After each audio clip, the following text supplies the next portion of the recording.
Microsoft Excel Unit C Part 2. To continue on with the formatting of Excel, what you can do, you can insert things just like we did in Word. If you go to your Insert tab, and you can insert pictures here, you can insert, we're going to get into the charts next week. You can insert all kinds of things, but if you want to insert some clip art, I previously had been looking for travel clip art, so I'm just going to select one here, and you can drag it around. Remember in Word where you had to make the formatting tight before you could drag it around? It's not like that in Excel. All you have to do is drag it. So if I were to want to make this real small and put this up here in the header, I'm going to have to insert a couple of lines. So I go over and highlight the lines like we learned before, right click, insert those lines. Now I have a logo there, and that really can impress people or not. It's up to you. So now what are we going to do to make this look better? I can change the font colors. I can do anything that I want to. I can fill certain areas with color. I can make this orange. I can make it red, whatever it is that I want. If you're doing a spreadsheet, you probably don't want to make it red. But you can insert a range, or you can do the whole spreadsheet. Now, the other thing that you can do is you can highlight the whole thing. The easiest thing to do on this is if you do your formatting before you ever start your worksheet, it's much easier. Because if we go over here to Styles and we go to Format as a Table, since I have the range set up, I can click on one of these preset styles. The big difference is some of them have grid lines, some of them don't, some of them the font is different color. I'm just going to pick one of these that is not too bright. It asks you, Excel asks you, what range do you want to format? If I click OK, now let's look. We've got these alternating blue lines. That's real, it doesn't look bad at all, does it? So now if we go on, that's the table styles. You can also create your own table style. If it is something you like, you really set up a good table style. You can click on this new table style and save your own table style for yourself. So whatever you need to do, if you need to use that again in the future, you can. There's another way that you can format your spreadsheet here. And if you go to your Page Layout tab, you have themes over here. There are different themes, which is a lot along the line of Word, but you can see in the background how this is changing. So you have a lot of themes here. You can scroll down and say, I really want that in a blue, but look at what that is. It's a different font to go with a blue. There's purple. And you've got, this looks like purple and browns. So you've got all different kinds of themes here. Once again, you can browse out on the internet for more themes. You can create your own theme and then save it for use later. Now what we're going to do is we're going to do the conditional formatting. Your book talked about that, but I wouldn't be surprised if many of you still have questions on it as far as what is conditional formatting. The conditional formatting is where you're going to graphically show your audience a comparison of numbers. If we are doing inventory and we want to pick out all of these numbers, anywhere the inventory is less than 10, we want it red so that we know and we grab that right away. We need to order more. If the inventory is more than 200, we need to make that green or something, and we need to put a sale on so we get rid of some inventory. So the way you do that is go to your Home tab. Over here to the right, you will see conditional formatting. I'm going to do the highlighting cell rules, but there are other ways you could do this. You've got top and bottom rules. The top 10 highest values are one color, and on down and on down. You've got the data bars. You've got color scales to where the highest ones are automatically colored. You've got icon sets. Your independent challenge asks you to use icon sets, and you can use any of these icon sets you want. But let's go back up here. I want to do the greater than first. Anything, the cells that are greater than 200, I want it, did we say green? Okay, there's green. Look at what it does. It doesn't do much because of this cell formatting. So what we're going to have to do is I'm going to have to change the style on this to where it shows. So I'm going to highlight all of this, and I'm going to undo the styles.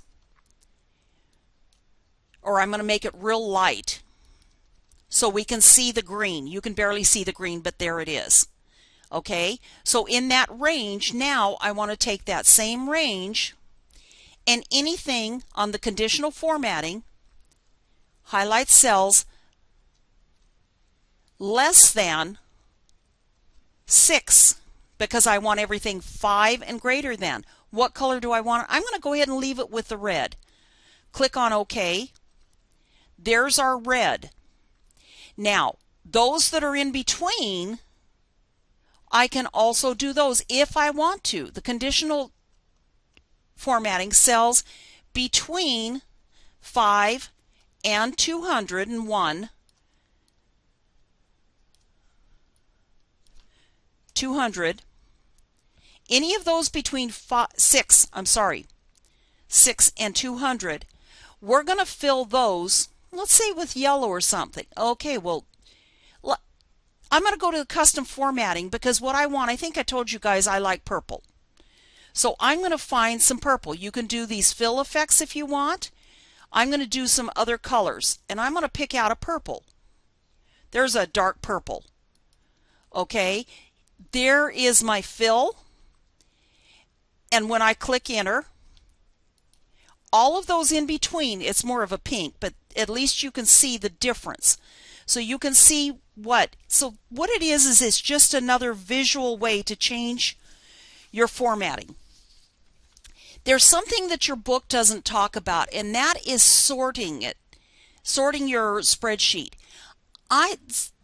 You have a lot of newspaper sections here. You have a lot of TV sponsors. See, there's a newspaper January 1st, newspaper January 25th, another newspaper expense on February 1st. And if I scroll on down and I highlight all of these expenses, if I want to sort these in some order, there's a couple of tricks. Be careful. Make sure that you have sorted all of the data that goes with it, because if all you sort is the name, this column, that's all that's going to sort. Your data that is over here is not going to sort. So you need to make sure that you have selected everything that you need to select. Don't select your totals, and do not select your column labels. Then if you go to your Home tab, over here to your editing group, and you want to go to sort and filter, you can sort them alphabetically, A to Z, Z to A, however it is that you want. So if I want to sort them, look what happens. It automatically selects the first column. If you want to custom sort it and have it sorted by one of the other columns, what you would need to do is, now see there, I got my headers in there because I had selected the whole thing. If I want to sort this area and I want to do a custom sort on it, sort and filter, I want to filter it. And what I want to do, I'm going to need to do a custom sort in order to select another column. So if I select that whole range again, and I want to click on sort and filter, do a custom sort. Now I can tell it sort by, and I can sort it by whichever column I want. I can drag this over here and I can select, say I want column 2, because those are the dates. I want to sort it on the values, and I want to sort it the oldest to the newest. If I click OK, Here you have all of these sorted by dates. Well, that's probably what we already had before. So I'm going to go back here and I can sort it however I want. I'm just going to sort it alphabetically. Now I have all of the billboard expenses together. I have all of the newspaper expenses together. I have all of this set up. If I wanted to copy all of this to where I get this onto another spreadsheet and I can use this again, I click up here in this upper box between the A and the 1 and I right click and I can copy this whole thing. I can copy it to another workbook. I can copy it to another worksheet. So that other worksheet had something. Now if I right click on here, I can select the format that I want. I can select just the numbers. I can select just the formulas. I can select the formatting. So if I want it exactly the same, and I can change this to another quarter, I can change the description here. I can rename this to quarter 2. Whatever it is that I want to name it to. So I now know that I have 2 different worksheets with the same data on it. You can do the find and select just like we did on Word. There's no difference. You go up here to find, you click on find, and say I want to find anything that says podcast.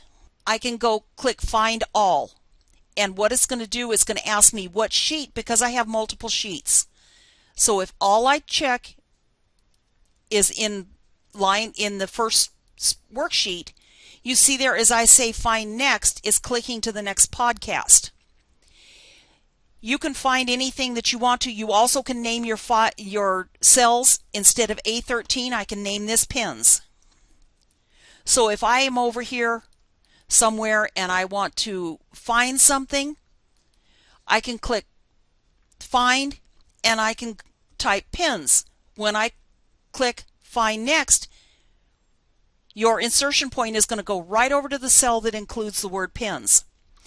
Now, some of the last things that I want you to be aware of, and I think you guys are starting to learn. The very first thing I do when I get a spreadsheet from you or I get any kind of assignment is I run it over the spell checker. Run your spell checker. It's not only on Word that you have to do your spell checker. Look, when I click your spell checker, there's podcast is misspelled. It gives me the options. Whichever way I want to do it, I can change it. And here it says web page ads is spelled wrong. The word ads, I'm going to change that.